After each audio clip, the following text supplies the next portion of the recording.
So legally, can Donald Trump do the things that he threatened last night in his address to the nation, where he revealed nothing burger, the same old rehashing of grievances related to the 2020 election? There was nothing that hasn't already been reported that was revealed yesterday, talking about Chinese interference. We knew about that. Allegations about people who are undocumented being registered voters. A group in Michigan that printed out faulty registration ballots. None of that equals illegal votes. And as the Heritage Foundation, which is the architect of the Project 2025 agenda, discovered when they did a 24-year study, they found 4 instances. So in the swing states that they also studied, is -1%. So voter fraud is not really an issue, and they're well aware of that. The people who they're alleging would be committing these fraud have families back home that are relying on them, so they're not going to do something that Americans won't even do. The voter turnout rate in my state for our primary was 16%. You can't pay people enough to risk that, so that's why it's not an issue. All these efforts are really just attempts to suppress the vote, to suppress the Democratic vote. So they've done that through lots of different ways in the past. Creating grandfather clauses, meaning that you have to have your grandfather have voted in order to vote, literacy test, poll taxes, armed guards at polling stations, something that actually look like they're trying to do now, just to intimidate people. And that's in the past. And now they have things like longer lines, less drop boxes in urban areas compared to the white areas, purposely shortening the voting time, having less voting booths in the black areas compared to white. They've done that, all these things in the past. And with Donald Trump facing essentially almost the end of his presidency, once the Democrats retake the House and the Senate in the fall, he is doing everything but, throwing everything in but the kitchen sink to try to stave off the reality. And so that gets to the law. Recently, I think maybe on January 7th, the judge threw out his attempt to get a hold of, they subpoena the names, addresses, phone numbers, and emails of poll workers in Fulton County, Georgia from 2020. So besides the fact that it's been 6 years, the statute of limitation is 5 years, the judge was like, the privacy interests of voter volunteers for elections supersedes whatever interest that you have, and you guys didn't really articulate why do you need that, a sufficient expedition, what are you doing? The judge also said that they would discourage people from being poll workers, of course. So that was recently. They've also got thrown out this database that Donald Trump created. Actually, it was already created. So sorry for you, the guys who live in blue dots and red states that actually gave up their rolls. What they did was, in this database, try to compare, I think it was Social Security information, and try to get IRS data. That's what Elon Musk was doing, honestly, and cross-referenced them to try to get out people that they say are illegal or undocumented. And they ended up just kind of throwing out the ballots of actual U.S. citizens. And a judge determined that that safe database violated 4 privacy laws. So that was out of there. They sued 30 of the states that said, we're not giving you our state data rules, including red states. So no, we're gonna protect the privacy of our residents. Of the 30 they sued, about 15 of them have made it to the decision stages. All 15 of them won. The judges threw it out because the United States, the state governments control the elections, not the federal government, despite Donald Trump's every single wishing good effort to do it. That was thrown away. He alleged or started a plan to use the United States Post Office, essentially threatening that the post office is not going to deliver mail-in ballots to any of those states that refuse to participate in this illegal, unlawful attempt to seize their voter rolls and assist them, whatever. A judge was like, that's not a thing. He told the United States Post Office, you cannot not deliver mail. There's not a thing. What else did he try to do? Railing against mail-in ballots last night was idiotic, considering the fact that he voted via mail-in ballots. All of his children voted in mail-in ballots. If you don't know, he said the mail-in ballots was inherently suspect or unreliable. Not true. 1 in 3 Americans vote via mail-in ballots. There are some states where it's 100% mail-in ballots.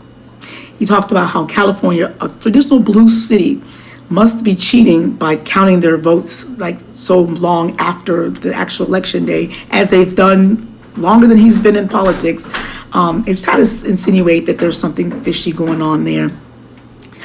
Democrats don't cry about not winning in Birmingham or in like Charleston or Montgomery. So this ridiculous grievances. All of the effort really is just to sow seeds of distrust and try to undermine our election system. He acclaimed that it was worse than third world countries when we have one of the most amazing, well-secure election systems, given the fact, based on the Heritage Foundation research, that there's been almost like 0 instances of voter fraud in all of the years. And when we have seen instances, there have been Republicans. So, Tina Peters, anyone?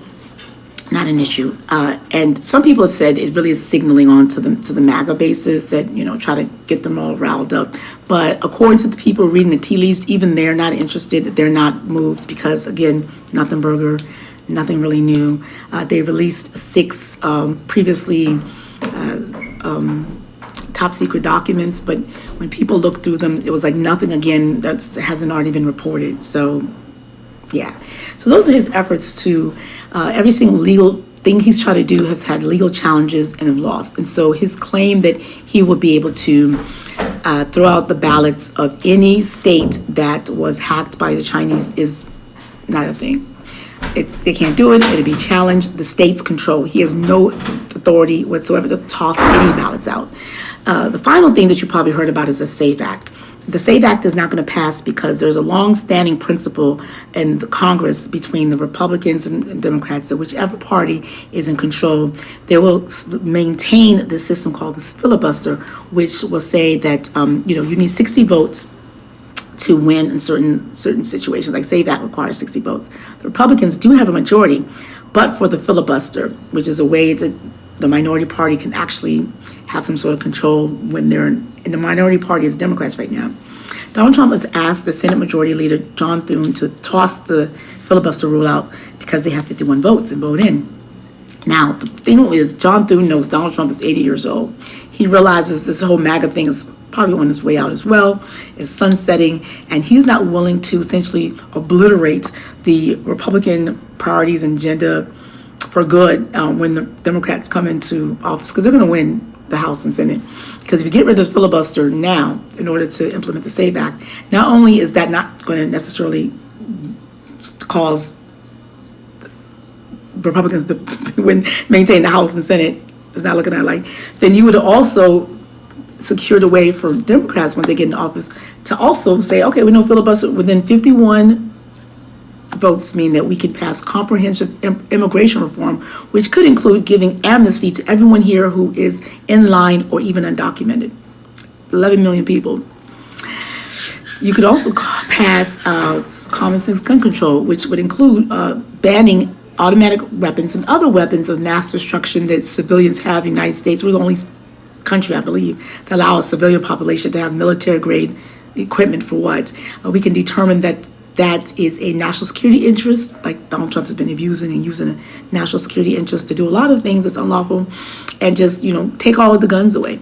We can pass a law that requires mandatory recusal of the Supreme Court, which means Scalia, Thomas, they're out of there. John Thune is not a fool, so no matter how much Donald Trump begged, it's not going to pass. So he's out of cards, and he's just playing as many hands as he can because he's desperate. That's all this was a desperate attempt.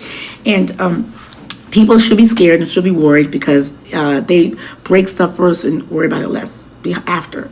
So we've seen many instances, the Kennedy Center, the East Wing, the Reflecting Pool, the Qatari jet, all of these attempts to take people's grants without going through the proper process, revoke statuses of refugees on bulk when it requires individual by individual basis, fire all the probationary employees in bulk when that requires individual by individual basis, revoking grants without following through the process, deporting people, denying people the Fourth Amendment rights, their due process rights, and then waiting for them to sue or waiting for someone to try to stop them. So they break stuff first. Because of that, his speech is still dangerous because he's a dangerous man. So I hope that helps. Ask any questions below. This is JJ Legal. Each one teach one is my motto. Share this video so more people know. Go to JJ Legal for Trump Survivor Kit. See you soon. Watch this video.